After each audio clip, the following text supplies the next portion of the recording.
지난 주일부터 우리가 야곱의 이야기를 통해서 하나님을 만난 사람이 어떻게 변화되는가 하는 것을 공부하고 있습니다.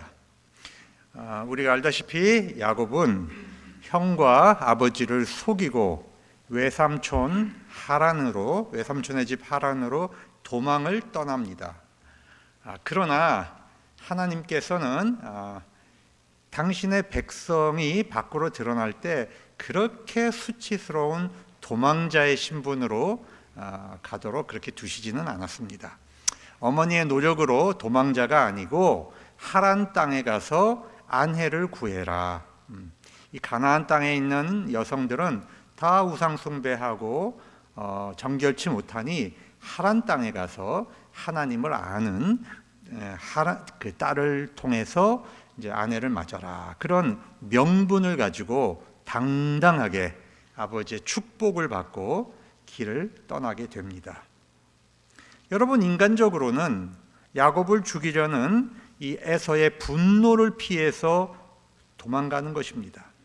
그러나 그 배후에는 이 야곱을 하나님의 언약의 백성으로 훈련하시는 하나님의 섭리가 숨어 있는 것입니다.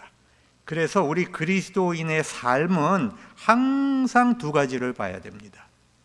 겉으로 보면, 인생의 모습만 보면 우리의 모습은 어쩔 때는 잘 되기도 하고 어쩔 때는 사람들이 볼 때 참 복받은 것 같기도 하고 또 어떨 때 보면 실패한 것 같고 절망에 빠져 있는 것 같죠. 그러나 우리가 우리의 배후에서 하나님이 우리를 향해 가지고 계시는 큰 그림이 있어요. 큰 섭리가 있습니다. 이 그림을 우리가 볼 수 있게 되면 우리가 이 땅을 살아가면서 성공을 하던 실패를 하던 우리가 그렇게 우리의 믿음이 막 흔들리지 않는 그런 굳건한 사람이 되는 것입니다.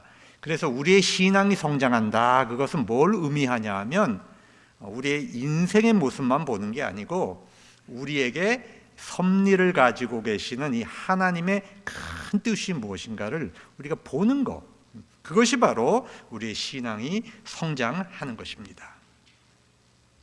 여러분, 야곱은 하란으로 가는 중에 이 절망의 밑바닥에서 이 광야에서 하나님을 만납니다. 여러분, 우리가 하나님을 체험하게 되면 그 하나님을 체험한 경험이 아주 오래 가면 이제 평생 가죠. 그러나 그 뜨거웠던 그 감격과 그 은혜와 감사는 세월이 지나면 조금씩 어디로 가는지 사라져 버립니다. 여러분, 우리가 주일날 하나님의 말씀을 듣고 은혜를 받는데 토요일 저녁쯤 되면 지난주에 우리가 무슨 은혜를 받았나 다 도망가 버리고 다 어디 가 버렸는지 우리가 또 사람이 옛사람으로 돌아가 버리잖아요. 그죠? 그러니까 우리가 매주 하나님의 말씀을 듣고 또 틈틈이 우리가 하나님을 만나는 그런 시간을 우리가 교회에서 갖지 않으면 우리 신앙이 그렇게 꾸준히 유지가 되질 않아요. 왜냐? 우리 안에는 이 죽지 않는 옛사람이 있어요. 옛사람이 있어서 참 그 사람은 예수 믿고 변한 것 같은데 가만 들여다보면 사람이 잘 바뀌어요? 안 바뀌어요? 안 바뀌어. 내 이 소갈머리, 내 이 못된 성질, 내 이 급한 성질, 내 욱하는 성질 안 바뀌어. 평생 가도 안 바뀌어요. 그럼에도 불구하고 하나님이 우리를 붙들고 은혜 주시고, 야, 너는 내 백성이야, 너는 내 언약 백성이야, 꼭 붙들고 가시니까 우리가 하나님의 은총 안에 살 수 있다는 말입니다. 여러분, 하나님의 은혜를 받았어요, 이 야곱이. 그래서 하나님께서 어떻게 말씀하십니까? 나는 너의 할아버지 아브라함의 하나님이고 너의 아버지 이삭의 하나님이다. 그리고 하나님께서 조상에게 주셨던 언약을 야곱에게도 주시고 먼 길 떠나는 야곱에게 반드시 너를 돌아오게 하겠다.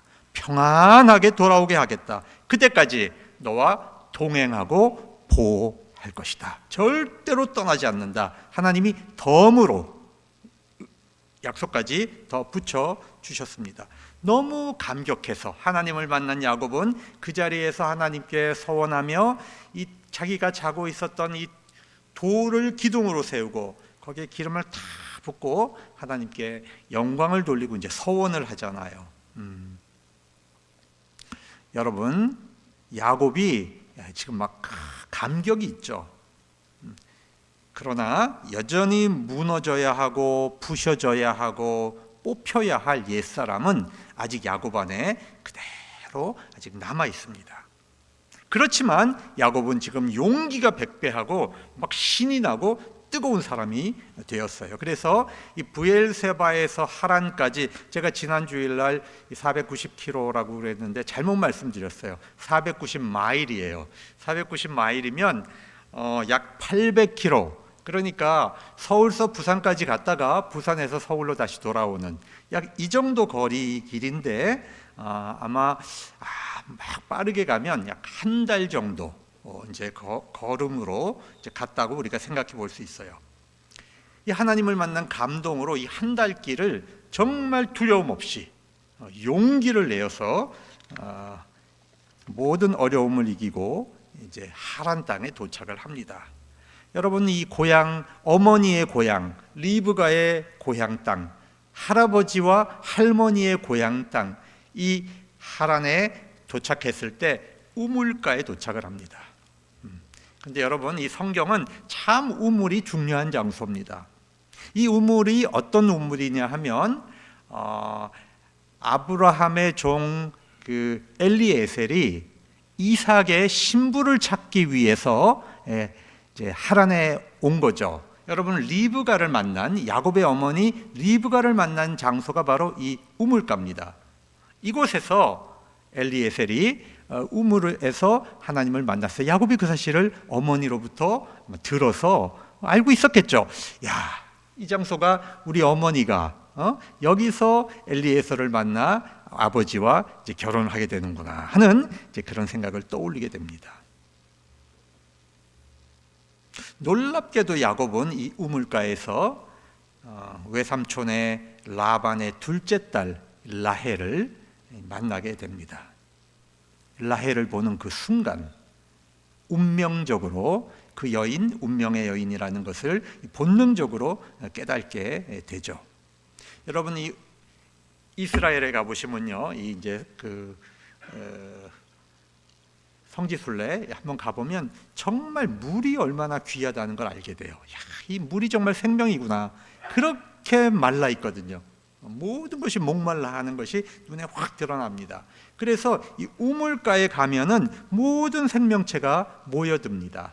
나그네도 이제 우물가를 제일 먼저 찾아오는 것이고요. 또 아낙네들도 밥 지으려면 이제 찾아오는 것이고요. 또 목동들도 자기들의 양떼와 소떼를 먹이려면 짐승을 몰고 찾아오겠죠. 모든 야생 동물들도 이 물가에 와서 이제 물을 마시는 겁니다. 그래서 이 우물가에는 만남이 일어납니다. 그래서 여러분, 우물가에서 또 뭐가 일어나죠? 로맨스도 일어나죠. 우리 그 옛날 노래에도 그런 게 있어요. 앵두나무 우물가에 동네 처녀 바람났네. 왜 바람이 나겠어요? 거기서 뭔가 만남이 일어나거든요. 이 로맨스가 일어나기 때문에 이제 바람이 나겠죠. 여러분, 미디안 광야로 도망을 쳤던 모세가 어디에 도착합니까? 우물가에 도착합니다. 그죠? 그래서 거기서 미디안 제사장의 딸 십보라를 만났고, 그래서 이 십보라와 이제 결혼을 해서 이 모세는 미디안 광야에서 40년 또 제2의 인생을 이제 살게 되는 것입니다. 여러분, 이 이야기는 그대로 이제 신약으로 가져갈 수가 있어요. 요한복음 4장에 가면 이 사마리아 수가상에 살던 여인이 예수님을 만나는 장소가 어디입니까? 우물입니다. 우물. 그 우물가가 바로 야곱의 우물이거든요.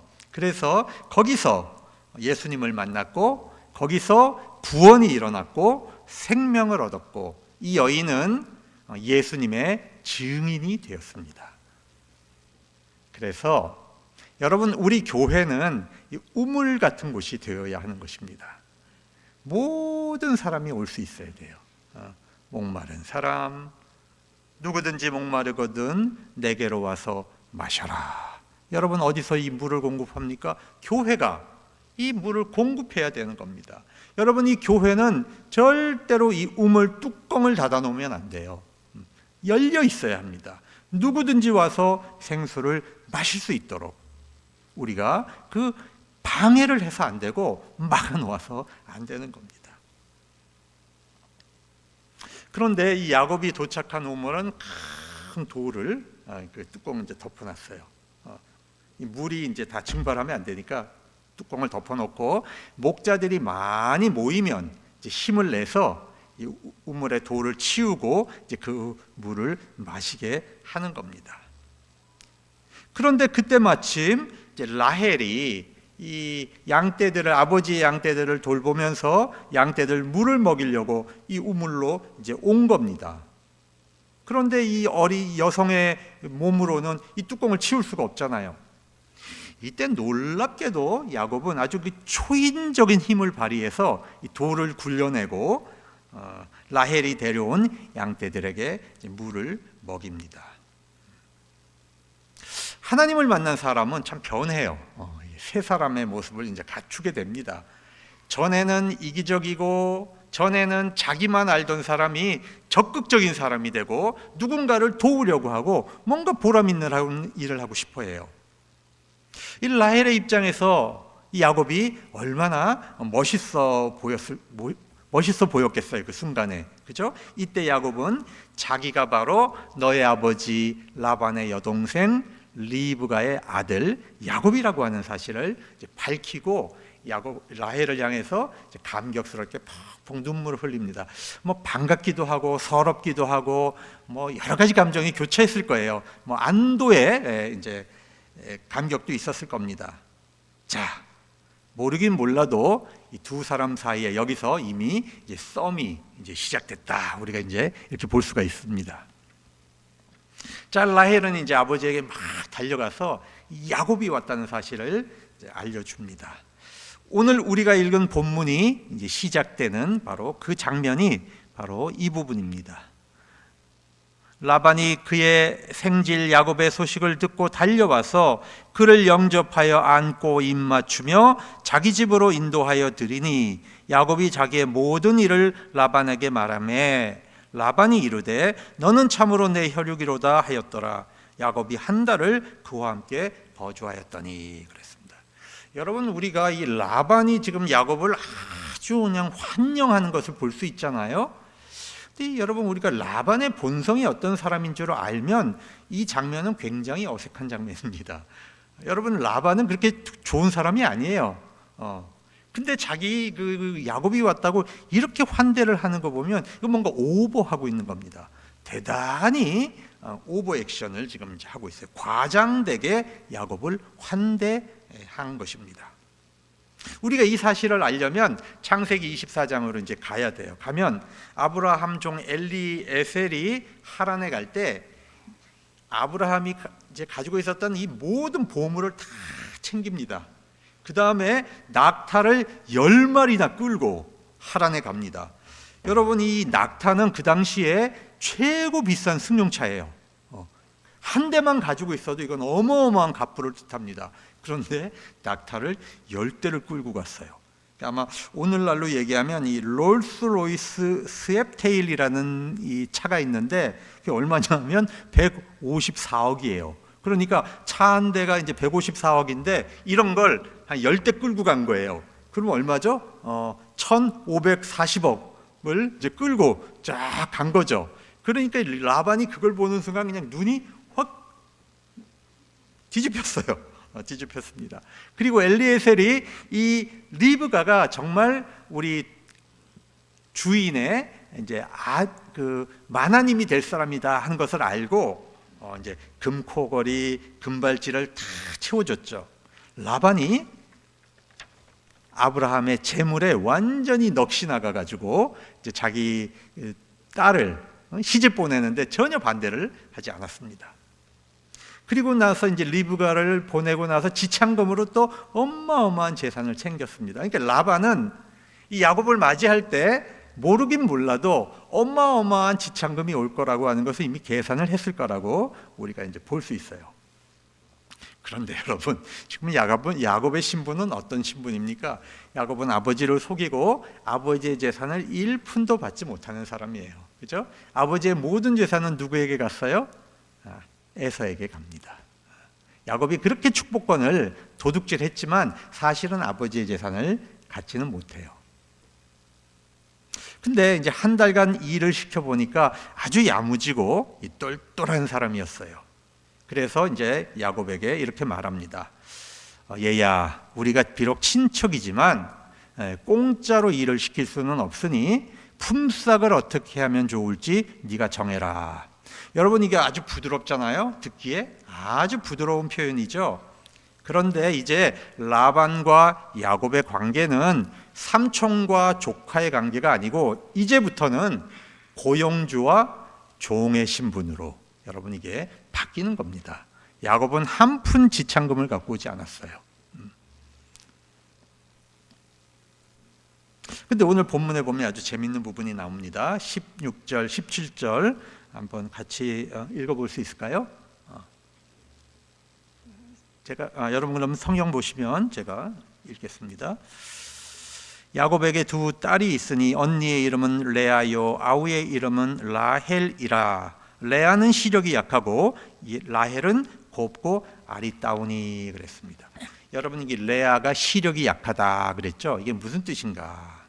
근데 이제 그 뒷부분에 둘째 딸 라헬은 곱고 아름다웠다. 그러니까 이 둘이 지금 대비되고 있는 거 보아서 시력이 약하다는 게 이 인물이 참 이쁜 건 아니었구나. 이건 이제 우리가 알 수 있잖아요. 그런데 여러분, 이게 레아라고 하는 이름의 이제 어원을 찾아보니까 이게 라아예요. 라인데 이 라에는 무슨 뜻이냐면 슬프다 그런 뜻이에요. 슬프다. 둘째, 실증이 난다 이런 거예요. 여러분, 여성의 이름에 슬프다, 실증이 난다. 그러면 사람들이 그 여인의 외모를 보고 실증을 낸다. 그러면 이 여인은 굉장히 슬프다. 이런 아주 슬픈 뜻이 이름에 지금 들어있는 겁니다. 여러분, 그 이름 자체가 이 레아에게는 참 태어날 때 라헬과는 비교되는 그런 삶을 시작하게 됐구나. 벌써 그 이름에서 우리가 정말 짠한 이 아픔이 묻어나오는 이제 이것을 우리가 느낄 수가 있습니다. 사람들의 관심과 사랑을 받기 어려운 외모입니다. 시력이 약했다는 말, 조금 더 이제 직접적인 표현을 하면 이게 눈이 풀린 여자다 이런 뜻이에요. 눈이 풀렸단 말입니다. 여러분, 이게 사람이 눈이 반짝반짝해야 이쁨이 나오는데 남자들이 관심을 안 갖는 겁니다. 그런데 이 라헬이라는 이름은 암양이라는 뜻이에요. 아주 이쁘고 생명력이 있고 아주 그냥 활기차다 이런 뜻입니다. 그런데 여러분, 야곱의 눈에는 레아는 전혀 들어오지 않겠죠. 이미 우물가에서 이 둘은 썸을 타고 있는 겁니다. 그러니까 라헬 외에 아무것도 보이지 않죠. 여러분, 이게 사랑의 힘입니다. 그래서 야곱이 자기 삼촌에게 이렇게 말해요. 삼촌, 내가 7년간 무임금으로 일하겠습니다. 그 대신 그 대가로 삼촌의 둘째 딸 라헬을 나에게 주십시오 그랬습니다. 여러분, 여기서 야곱의 성격이 잘 드러나요. 야곱은 자신이 뭔가 목표를 세우잖아요. 그냥 올인을 하는 사람이에요. 주변을 안 돌아보고 그것을 성취할 때까지는 멈추지 않고 달리는 사람입니다. 아주 불같은 성격이죠. 그래서 형님의 장자권, 아버지의 축복권 이걸 다 그렇게 빼앗아 버린 겁니다. 라반의 입장에서는 요놈이 요 사랑에 눈이 멀었구나. 그물에 딱 갇힌 겁니다. 그래서 7년간을 아주 노예처럼 부려먹었어요. 그런데 여러분, 하나님의 사람의 특징이 뭐냐 하면 하나님의 사람은 가는 곳마다 하나님의 복의 전달자로 살잖아요. 그렇기 때문에 야곱을 부리는 이 라반은 엄청난 부를 획득하게 됩니다. 이 부가 막 점점 늘어나는데 뭐 감당할 수 없을 정도로 이 부가 늘어나는 겁니다. 그런데 야곱은 야곱대로 행복했어요. 사랑하는 여인이 있으니까 7년간을 아무 불평하지 않고 열심히 일을 했습니다. 비록 야곱이 간교하고 사기를 치는 사람이었지만 라반의 간교함과 라반의 사기성에는 비할 바가 아닐 정도로 이 라반은 아주 사기성이 짙은 사람입니다. 자, 이제 7년이 지나니까 야곱이 이제 삼촌에게 가서 자, 이제 기한이 다 됐습니다. 아내를 나에게 주십시오. 내가 그에게로 들어가겠나이다. 이 성경에서 들어가겠나이다 하는 표현은 이제 부부 관계를 맺겠다, 이제 그런 뜻이에요. 자, 이 7년간 기다린 결혼식은 온 마을이 다 알고 있는 이야기죠. 자, 라반이 7년간 이제 일을 한대. 라헬을 위해서 모두가 알고 있는 유명한 결혼식입니다. 그래서 라반은 성대하게 결혼식을 준비했고 초야를 치르게 됩니다. 결혼식 다음 날 아침 엄청난 일이 벌어졌습니다. 야곱이 눈을 떠보니까 자기 옆에 누워있는 여인이 라헬이 아닌 거예요. 기가 막히지 않습니까? 그의 언니 레아가 있었습니다. 어떻게 이런 일이 있을 수가 있을까? 어떻게 이걸 모를 수가 있을까? 여러분, 라반은 엄청난 음모를 꾸민 겁니다. 라반이 생각할 때 라반에게 이제 두 가지 고민이 있었어요. 첫 번째로, 이 야곱이 복덩어리인데 얘를 놓치면 안 되겠다. 얘를 어떻게 하든지 잡아둬야 되는데 라헬을 줬다가는 자, 고향 땅으로 쑥 돌아가 버릴 거란 말이에요. 그러니까 어떻게 하든지 야곱을 붙잡아 놓으려고 하는 첫 번째 생각이 있었습니다. 두 번째로는 레아가 걱정입니다. 레아가.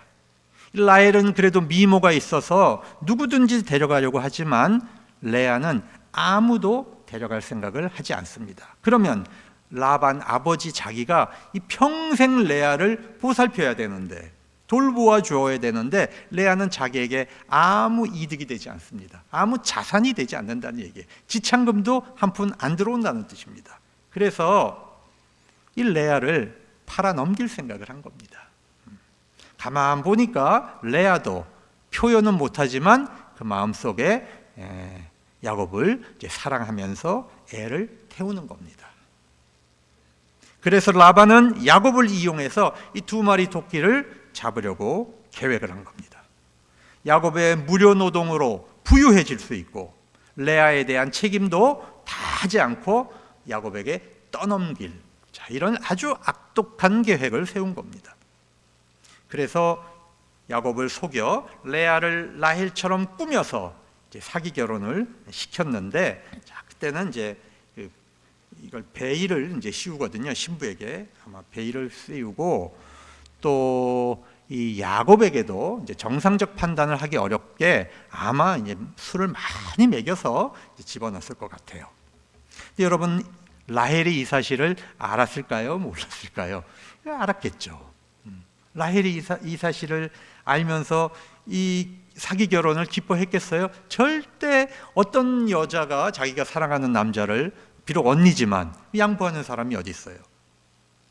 그래서 제가 상상해 볼 때 아마도 라반은 자기의 둘째 딸 라헬을 감금해 두었을 확률이 굉장히 큽니다.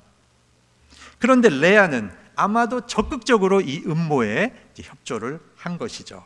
그래서 신부로 꾸미고 이제 레아는 라헬처럼 위장을 해서 라헬의 향수를 사용하고 라헬의 옷을 입고 라헬의 목소리를 흉내내서 야곱을 속였습니다.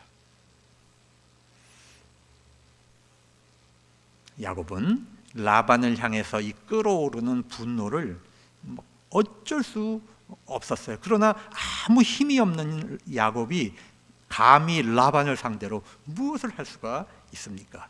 약자가 강자를 향해서 무엇을 할 수가 있었겠어요? 라반에게 이렇게 말하죠. 어찌하여 나에게 이렇게 했습니까?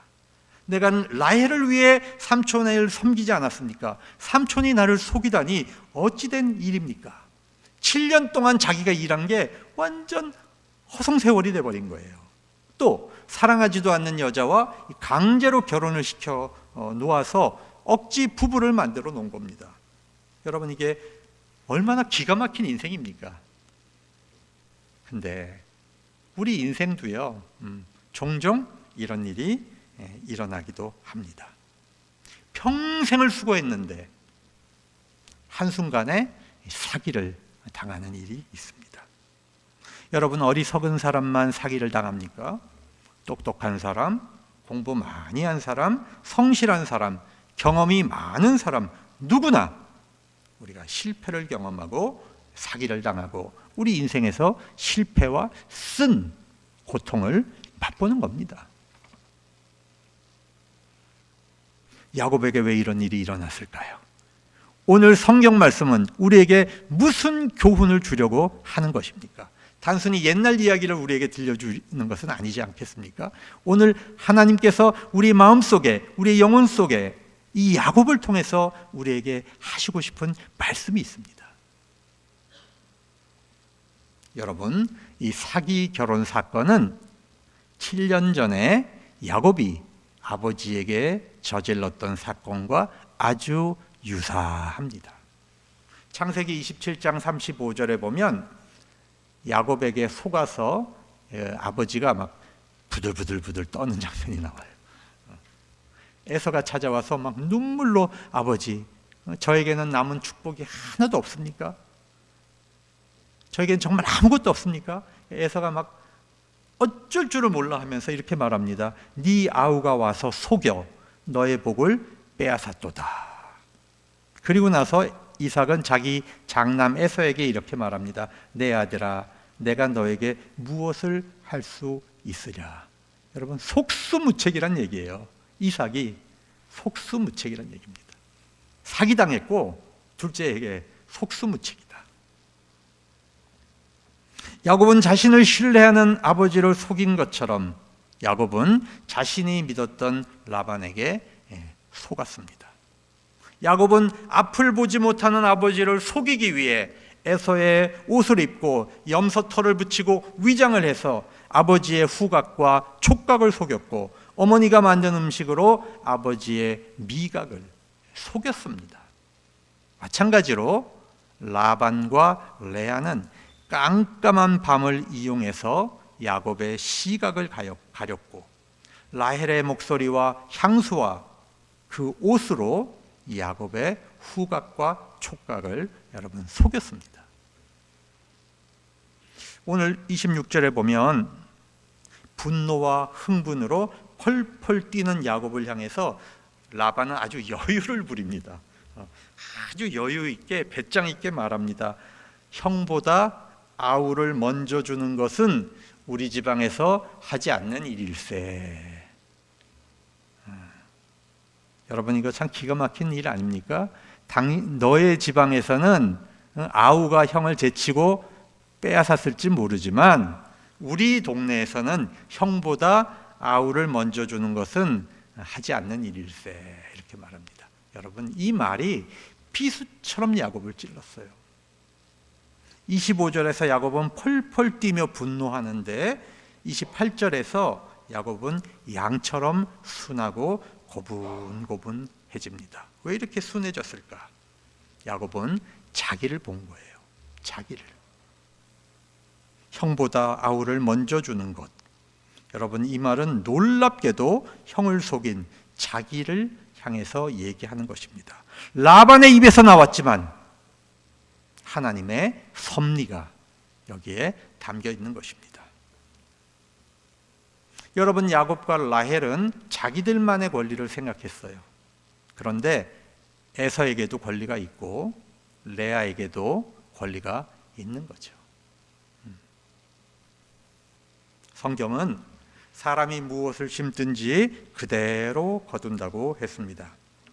사람은 자기가 사기당하고 상처받은 것을 억울해합니다. 그러나 자기가 누군가를 속이고 누군가에게 피해를 준 것은 전혀 기억을 하지 못합니다. 그래서 가해자는 기억이 없어요. 그러나 피해자는 기억력이 좋아집니다. 상처받을 때는요, 가해자가 한 말, 가해자가 나에게 했던 태도, 가해자가 쉬었던 그 숨소리까지 우리는 다 기억을 해요. 그러나 정작 내가 가해자가 됐을 때는 내가 언제 그렇게 했느냐 아무 기억을 하지 못합니다. 여러분, 그게 사람이에요. 여러분, 야곱이 행한 것 그대로 당한다는 사실을 보면서 무엇을 깨닫게 됩니까? 우리가 영적인 깨달음이 있어야 합니다. 우리가 억울한 일을 당할 때, 우리가 고통을 당할 때, 슬픔을 당할 때 우리는 분노에 펄펄 뛸 것이 아니라 이것을 통해서 나에게 주시는 하나님의 섭리가 무엇인가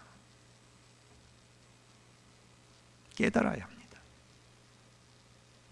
이 칼뱅 선생은 인간에게는 하나님에 대한 지식과 나에 대한 지식이 있는데 이 둘이 긴밀하게 연결되어 있다고 말했습니다. 그래서 하나님이 누구신지를 알아야 내가 누군지 알 수 있고, 내가 누군지를 알아야 하나님이 누구이신지를 알 수 있다, 그렇게 말했어요. 그래서 하나님이 창조주이신 것을 알 때 우리가 내가 하나님 앞에 이 피조물이라는 것을 알게 되는 것이고요, 하나님이 구원주 사랑의 하나님이신 것을 알 때 나는 구원받아야 할 죄인이라는 것을 알게 됩니다. 또 내가 구원을 받은 후에는 하나님께서 나의 아버지가 되신다는 것을 알고 우리는 하나님의 자녀라고 하는 사실을 알게 되죠. 이렇게 하나님에 대한 지식과 나에 대한 지식은 뗄래야 뗄 수 없게 연결이 되어 있었습니다. 여러분, 야곱은 지금 비록 베델에서 하나님을 만났지만, 언약을 받았지만 그의 본성 안에는 아주 지독스러운 야곱스러움, 여러분, 이 야곱스러움이 뿌리를 내리고 있습니다. 여러분, 이것이 사라질까요? 평생 야곱에게 아주 뿌리 깊이 내려있는 이것이 그대로 뽑히지 않고 이어지고 있어요. 비록 하나님의 은혜로 이것이 덮이고 덮이지만 여러분, 그 야곱스러움은 지독하게 뿌리 깊이 남아있다는 사실입니다. 여러분, 창세기 34장에서 우리가 그 사실을 잘 볼 수가 있는데, 하나님께서 여러분 야곱을 만나준 장소가 베델이잖아요. 그래서 베델로 돌아오겠다고 야곱이 하나님 앞에 서원을 했어요. 그런데 여러분, 하란에서 돌아와서 어디로 갔냐면 세겜으로 갑니다.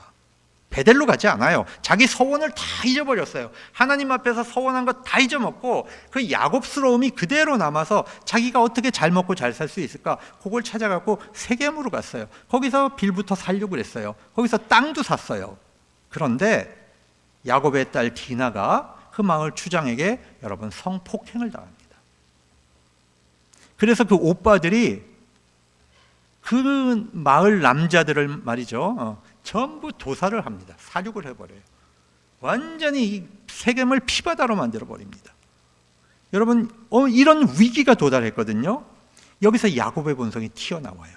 자, 34장 40절을 한번 34장 30절을 한번 다 찾아보세요. 34장, 창세기 34장 40절, 여러분 우리가 읽다 보면 웃음이 퍽 튀어나옵니다. 53페이지입니다. 다 같이 읽어보겠습니다. 시작. 야곱이 시므온과 레위에게 이르되 너희가 내게 화를 끼쳐 나로 하여금 이 땅의 주민 곧 가나안 족속과 브리스 족속에게 악취를 내게 하였도다. 나는 수가 적은즉 그들이 모여 나를 치고 나를 죽이리니 그러면 나와 내 집이 멸망하리라. 야, 기가 막히지 않습니까? 자기 딸은 지금 죽을 줄 살동 지금 이루고 있고, 자식들은 지금 완전히 세겜을 피바다로 만들어서 지금 온 가나안 족속이 지금 야곱을 다 죽이려고 하고 있는 판에 지금 야곱이 생각하는 게 지금 뭐를 생각하죠? 내게 화를 끼쳐 나로 하여금 악취를 내게 했고 나는 수가 적은즉 나를 치고 나를 죽이리니 나와 내 집이 멸망하리라. 나. 여러분, 나가 몇 번 나오는 줄 아세요? 7번. 7번은 완전수죠. 처음부터 끝까지 나밖에 모르는 인간이에요. 여러분, 그 고통을 당하고 그 은혜를 받았는데도 야곱스러움은 지독하게 나밖에 모르잖아요. 여러분, 이 야곱이 누굽니까 도대체? 여러분, 야곱이 누구라고 생각하세요? 나라고. 그 야곱이 바로 나란 말입니다. 여러분과 저라고요. 이게 뽑히지 않는데, 하나님께서 평생을 우리를 붙들고 이 우리 안에 뿌리 내리고 있는 이 야곱스러움을 뽑아내시려고 하나님 씨름하고 계시는 거예요. 평생 사랑하시고 돌보고 야단도 치시고 공경에도 빠뜨리고 눈물도 나게 하고 우리가 못 깨달아요. 못 깨달아. 그렇게 은혜를 받고 고통을 받고 원통한 일도 당하고 감격도 느끼면서도 우리 때로는 눈물도 흘려요. 감사원금도 해요. 그러면서도 못 깨달아. 내 안에 뿌리 박혀 있는 이 야곱스러움, 지독한 자기중심주의. 여러분, 내가 누구인지 알아야 하나님이 누구신 줄 알 수 있잖아요. 내가 야곱이라는 걸 알아야 하나님이 어떤 분이라는 걸 우리가 알 수 있고, 그래야 나와 하나님 사이에 이 사랑이 진짜 사랑이 되지 않겠어요? 내가 평생 예수 믿어도 내 안에 뿌리 박혀 있는 것이 바로 내 사랑이라면 여러분, 그게 어떻게 하나님과 우리와의 사랑이에요? 내 사랑이지. 창세기 19장 26절 27절 말씀 제가 한번 읽겠습니다. 라반이 이르되 언니보다 아우를 먼저 주는 것은 우리 지방에서 하지 아니하는 바니라. 이를 위하여 7일을 채우라. 우리가 그도 네게 주리니 내가 또 나를 7년 동안 섬길지니라. 그리고 나서 자, 이제 어차피 결혼식은 열린 거니까 7일 동안 결혼식 잘 치르고 자, 끝나면 내가 라헬을 너에게 주겠다. 그러나 네가 나를 위해서 7년간 더 봉사해라. 이렇게 해서 라반이 이 야곱을 정말 뿌리채 뽑아먹는 무임금으로 14년을 부려먹는 이런 일을 하게 되는 것입니다. 야곱이 라반을 통해서 자기 모습을 보게 되는 것, 이런 것처럼 오늘 성경 말씀을 통해서 야곱을 보면서 우리는 나를 발견해야 하는 것입니다. 여러분, 우리가 억울하다고 소리 지르고 눈물 흘리고 분해서 밥을 못 먹고 잠도 못 자고 끙끙 앓게 되는 경우가 있어요. 그때 혹시 나도 누군가에게 그렇게 상처 주고 억울하게 만들고 나만 옳다고 생각한 것은 없는지 우리가 하나님 앞에서 볼 수 있어야 됩니다. 그래야 하나님이 기뻐하시는 거예요. 남의 눈에 눈물을 흘리게 했다면 나도 그 눈물을 흘리게 되는 겁니다. 작은 이익 때문에 그리스도인들은 남에게 상처를 주지 말아야 합니다. 자기가 성결하게 살지 않으면서 자녀들에게 성결하게 살 것을 기대하는 것은 옳지 않은 일입니다. 여러분, 무엇을 심든지 그대로 거두는 것입니다. 욕망을 심는 사람은 썩을 것을 거두고 영적인 것을 심는 사람은 영원한 것을 거두는 것입니다. 여러분, 우리의 죄는 회개하면 용서를 받아요. 그건 하나님이 우리에게 주신 약속이에요. 그러나 그 죄의 대가는 우리가 치르는 거예요. 여러분, 대가 없이 죄 용서는 없어요. 그렇기 때문에 우리가 대가를 치를 때 억울하다고 말하지 말고 우리가 감사하다고 할 수 있어야 하나님의 사람에 가까워지는 것입니다. 그러면 우리에게 축복이 되는 것입니다. 우리가 대가를 치를 때 불공평하고 억울하다고 하면 그것은 우리에게 고통이 되는 것입니다. 그런데 하나님의 귀하신 원리는 심는 대로 거두는 것으로 끝나는 게 아니고요. 심는 대로만 거둔다면 우리는 아무도 구원받지 못해요. 그죠? 우리가 뭘 심었어요? 그러나 우리는 구원을 받았잖아요. 하나님은 우리에게 특별한 은총을 주십니다. 그분이 바로 예수 그리스도시에요.